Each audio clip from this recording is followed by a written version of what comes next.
Hello everyone, आप सभी को करवा चौथ की हार्दिक शुभकामनाएं। दोस्तों, आज की इस वीडियो में हम करवा चौथ की संपूर्ण विधि जानेंगे कि किस प्रकार से हमें करवा चौथ का पूजन करना चाहिए। इसका जो पूजन होता है मेनली शाम के समय किया जाता है। सुबह के समय सिर्फ संकल्प लिया जाता है, सिंपल साधारण पूजन किया जाता है। शाम के समय प्रदोष काल में इसका विशेष पूजन किया जाता है। लेडीज़ इसे ग्रुप में भी करती हैं, आप इस तरीके से अकेले भी इस पूजन को कर सकते हैं। तो देखिए, एक चौकी बिछा लें, उसके ऊपर लाल पीला वस्त्र बिछा लें। ये जो चौकी है इस तरीके से बिछाएं कि पूजा करते समय आपका मुख पूर्व, उत्तर पूर्व या उत्तर दिशा की ओर होना चाहिए। इसके बाद में आप एक फ़ोटो लगा लें करवा चौथ माई की, नहीं तो आप कैलेंडर भी लगा सकते हैं। और उसके बाद में देखिए, हमें कलश की स्थापना करनी होती है। अष्टदल कमल बना लें इस तरीके से। देखिए, अगर आप कलश की स्थापना नहीं करना चाहते हैं तो बिना कलश की स्थापना करे भी ये पूजन किया जा सकता है। दोस्तों, कलश स्थापना की कई वीडियोस मैंने पहले से डाली हुई है, आप वहाँ से भी देख सकते हैं। कलश के अंदर आप जल भर लें, गंगा जल डाल लें। उसके अंदर आप लौंग, इलायची, सिक्का, सुपारी, हल्दी की गांठ, दूर्वा, अक्षत आदि डाल करके और इस तरीके से देखिए पंच पल्लव आप लगा लें। अशोक के पत्ते भी आप यहाँ पर लगा सकते हैं। और इसके बाद में देखिए, हम एक पात्र रखेंगे, उसके ऊपर हम इस तरीके से चावल भर देते हैं या फिर गेहूँ भी आप भर सकते हैं। यहाँ पर पूजा में आप जहाँ पर मैं चावल यूज़ कर रही हूँ वहाँ पर आप गेहूँ भी यूज़ कर सकते हैं। और उसके बाद में देखिए, हम एक बड़ा सा दीपक बना करके देसी घी का या फिर तिल के तेल का उस पर रख देंगे। तो ये हमारा दीप कलश तैयार हो गया है। और उसके बाद में हम करवे भरते हैं। करवे भरने के लिए देखिए, आप इस तरीके से तरह तरह के ड्राई फ्रूट ले सकते हैं, कोई फल ले सकते हैं, मिठाई ले सकते हैं, यहाँ पर अनाज भी ले सकते हैं। और उसको भरने के बाद में उसके ऊपर भी हम इस तरीके से चावल डाल देंगे। आप यहाँ पर मिठाई, लड्डू आदि भी रख सकते हैं और इसके ऊपर आप कुछ दक्षिणा भी यहाँ पर रख सकते हैं। तो ये हमारा एक करवा भर गया।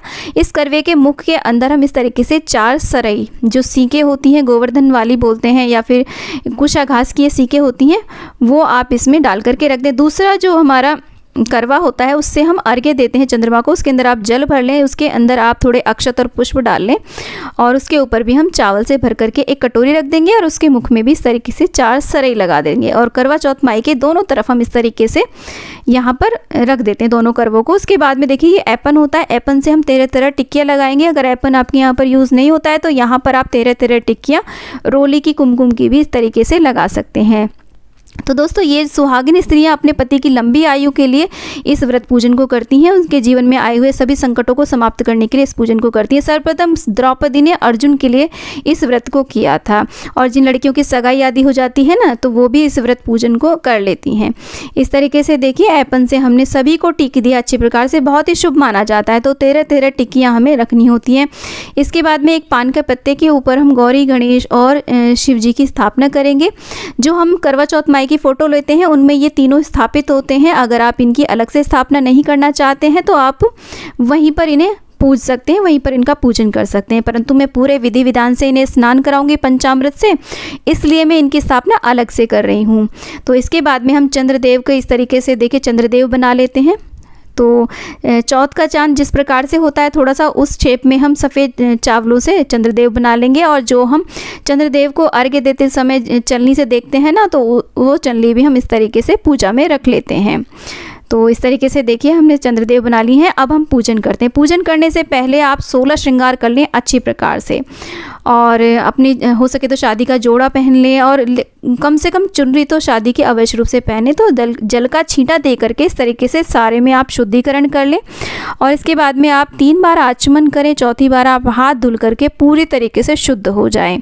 और इसके बाद में हम देखिए, सर्वप्रथम हम अग्निदेव का आवाहन करेंगे। हम अपने दीप को जो हमने कलश के ऊपर रखा है उनको हम प्रज्वलित कर देंगे। तो दोस्तों, ये जो पूरी विधि है ये थोड़ी विस्तृत विधि है। वास्तव में पूजन इसी प्रकार से करना चाहिए।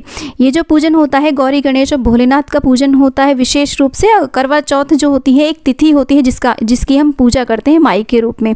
इसके बाद में कुछ अक्षत पुष्प लेकर के आप सभी देवी देवताओं का आप चाहे तो बारी बारी से आवाहन कर लें या फिर एक बारी में ही आवाहन कर सकते हैं कि हे गौरी, गणेश, हे भोलेनाथ, हे चंद्रदेव, हे चौथ मैया, हे वरुण कलश देव, आप कृपा करके हमारी ये पूजा में पधारिए और हमारी इस पूजा को स्वीकार कीजिए। इस प्रकार से हम सभी देवी देवताओं का आवाहन कर लेते हैं और प्रार्थना करते हैं उनसे। और उसके बाद में आवाहन के बाद में हम सभी को शुद्ध जल से स्नान कराते हैं। शुद्ध जल से स्नान कराने के बाद में हम पंचामृत से स्नान कराएंगे। और पंचामृत से स्नान कराने के बाद में हम शुद्धोदक स्नान कराते हैं फिर से। तो देखिए गणेश जी को, शिवलिंग को और माता पार्वती को और चंद्रदेव को, सभी को हम स्नान करा देंगे। अगर आप फोटो में ये स्नान करा रहे हैं तो आप सांकेतिक स्नान करा सकते हैं। दोस्तों शिवलिंग को, शिवजी भगवान को अभिषेक अत्यधिक प्रिय होता है, इसलिए आज के दिन हो सके तो आप शिवलिंग का अभिषेक अवश्य रूप से करें, क्योंकि ये विशेष रूप से पूजन जो होता है गौरी गणेश और शिवजी भगवान का ही होता है। और जैसा मैंने आपको बताया कि चौथ माई जो है वो एक तिथि है, हम तिथि की पूजा करते हैं। इसके बाद में देखिए पंचामृत से स्नान कराने के बाद में हम शुद्धोदक स्नान करा देंगे सभी देवी देवताओं को। इस प्रकार से स्नान कराने के बाद में हम वस्त्र रूपी कलावा अर्पित करेंगे सभी को, माता को चुनरी अर्पित करेंगे और इस तरीके से हम जनेऊ अर्पित कर देंगे गणेश जी को, भोलेनाथ को और चंद्रदेव को, वर्ण कलश देव को। इस तरीके से देखिए माता को हम इस प्रकार से हम कलावा अर्पित कर देंगे। इसके बाद में हम तिलक करेंगे गणेश जी को, भोलेनाथ को हम सिर्फ सफ़ेद चंदन का तिलक लगाएंगे। जिस भी देवी देवता की जो भी प्रिय सामग्री होती है हमें वही उन्हें अर्पित करनी चाहिए। तो इस तरीके से हमें पूरे विधि विधान से पूजन करना होता है। चौथ माई का भी हम तिलक कर देंगे। चौथ माई की जो फोटो में जितने भी दिए हुए होते हैं सभी देवी देवता, सभी का हम पूजन करते हैं। इसके बाद में हम सभी को अक्षत अर्पित कर देंगे। इसके बाद में हम सभी देवी देवताओं को पुष्प अर्पित करेंगे। जो भी आपके पास पुष्प उपलब्ध हो जाते हैं वो आप अर्पित करें। दोस्तों ये जो पूजन है ये शाम के समय किया जाता है, यानी कि जब चंद्रोदय होने वाला हो उससे 1-1.5 घंटे पहले आप इस पूजा को स्टार्ट कर दें। देखिए शिवलिंग पर हम बिलपत्र अर्पित करेंगे क्योंकि उन्हें अत्यधिक प्रिय होता है। और इस तरीके से गणेश जी को हम दूर्वा अर्पित करेंगे। चंद्रदेव को सफ़ेद पुष्प अत्यधिक प्रिय होता है, सफ़ेद पुष्प अर्पित करें। तो ये जो हमने पूजा की सारी तैयारियाँ करी थी वो आप दोपहर के समय करने के बाद में आप अपने पूरे 16 श्रृंगार करें। हो सके नए वस्त्र पहन सकते हैं तो नए पहने, नहीं तो आप अपनी शादी का जोड़ा पहन सकते हैं। शादी की चुनरी तो आपको अवश्य रूप से ओढ़नी चाहिए। और इसके बाद में हम देखिए श्रृंगार की सामग्री अर्पित कर देंगे। माता रानी को चुनरी उड़ा देंगे इस तरीके से। और जो भी बिंदी आदि ली है ना उसमें से एक बिंदी माता रानी को आप अवश्य रूप से लगा दें। जो भी आपने महावर लिया है पहले माता रानी को अर्पित करें, उसके बाद में आप अपने स्वयं के पैरों में लगा दें। घर में कोई भी और सुहागन स्त्रियाँ हो तो उनके पैरों में भी आप लगा दें। महावर आदि आप सुबह के टाइम भी माता रानी को अर्पित करने के बाद में सुबह भी लगा सकते हैं। और इसके बाद में देखिए महावर लगाने के बाद में हम माता रानी को इस तरीके से देखिए हम इत्र अर्पित कर देंगे सभी देवी देवताओं को, क्योंकि इत्र बहुत ही शुभ माना जाता है पूजा में। इसके बाद में जो खांड के हमने करवे लिए थे ना, शुगर के बने हुए करवे होते हैं, वो हम अर्पित कर देंगे। और पंचमेवा का प्रसाद और जो भी आपने मिठाई बनाई हो, मैंने यहाँ पर पेड़े बनाए हैं, हम ये सब अर्पित कर देंगे। इसके बाद में जो आपने खीर, पूड़ी, हलवा आदि बनाया हो, इसमें शक्करकंद और सिंगाड़ा यदि मिल जाता है तो बहुत ही शुभ रहता है, वो सब हम माँ को अर्पित करेंगे। और इसे हम बायने के साथ में अपनी जो ससुराल पक्ष की कोई भी सुहागन स्त्री होती है, सास, ननद या फिर कोई भी होती है, उनको ये दे दिया जाता है। इसके बाद में हो सके तो एक नारियल ज़रूर अर्पित करें। इस तरीके से देखिए हम ये सारी चीज़ें अर्पित कर देते हैं। इसके बाद में हमें मुख शुद्धिकरण के लिए पान अर्पित करना चाहिए सभी देवी देवताओं को। तो पान के ऊपर हम लौंग, इलायची, सुपारी आदि रख करके इस तरीके से हम पान अर्पित कर देंगे सभी देवी देवताओं को।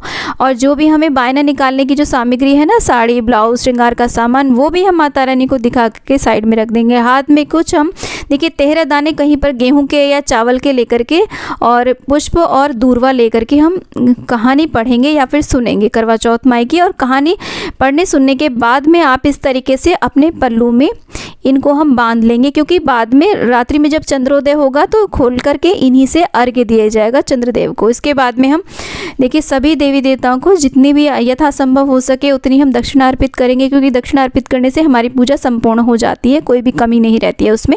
उसके बाद में हो सके तो आप छोटा सा हवन अवश्य रूप से करें।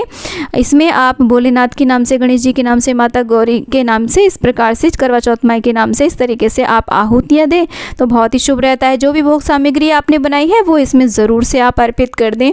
तो इस तरीके से आप छोटा सा हवन भी अवश्य रूप से करें। इसके बाद में हम सभी देवी देवताओं की आरती करेंगे।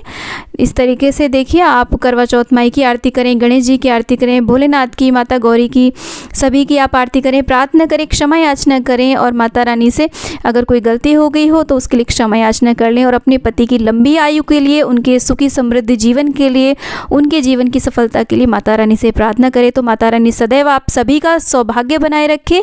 इसी आशा के साथ दोस्तों विदा लेती हूँ। उम्मीद करती हूँ वीडियो आपको अच्छा लगा होगा। वीडियो अच्छा लगा तो वीडियो को लाइक करें, चैनल को सब्सक्राइब करें और वीडियो को ज़्यादा से ज़्यादा शेयर करें। धन्यवाद।